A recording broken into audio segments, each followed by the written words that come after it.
Hello everyone, my name is Zenitsu, and I'm here to talk about the Digimon TCG and more of my general thoughts about the trading card game and its future.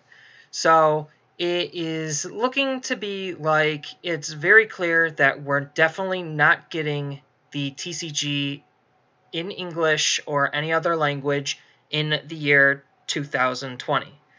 While this is quite unfortunate because Japan keeps getting new stuff and a lot of Americans and other people are buying a lot of the Japanese stuff, that's just indicative that people really, really want the product. I really want the product, and that a lot of people believe that this game is really good.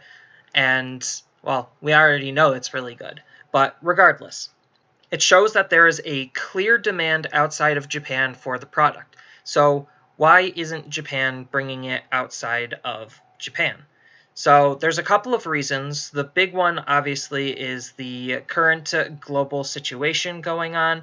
I just feel like they don't want to put any extra resources into trying to get something that a lot of players might not even be able to get because still places are closed, not everything is open, not everything is back to normal. So they're probably playing this wait and see kind of a game where they obviously should know the demand outside of Japan. And it's just very, very clear that people really want it and they're starving for a new game. So I don't know if people realize this, but there were a couple of TCGs that died this year, and on top of which, a lot of TCGs just are not in very good states. There were some huge, insane power spikes to basically almost every game, kind of unanimously around the beginning of the whole global situation. And that made a lot of people very frustrated with the current TCG that they were looking at.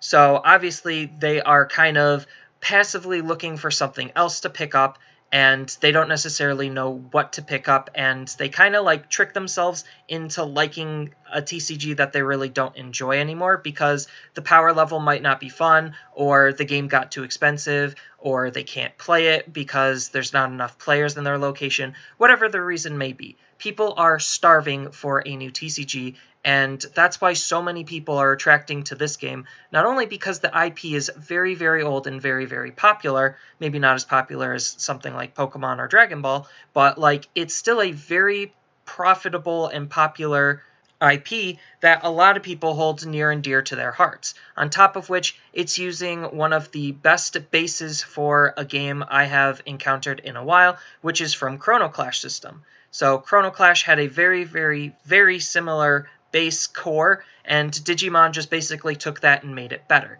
So it took a good game and made it better, on top of which it's a new TCG with a beloved IP that a lot of people like. So, like, it is literally a recipe for success, and the fact that Bandai isn't necessarily doing anything with it outside of Japan is probably just because of this wait-and-see approach. So, this is getting into some interesting predicaments that the game is going to find itself in. So, obviously, a lot of Japanese card games that come to other places, they're generally not super, super far behind in terms of sets.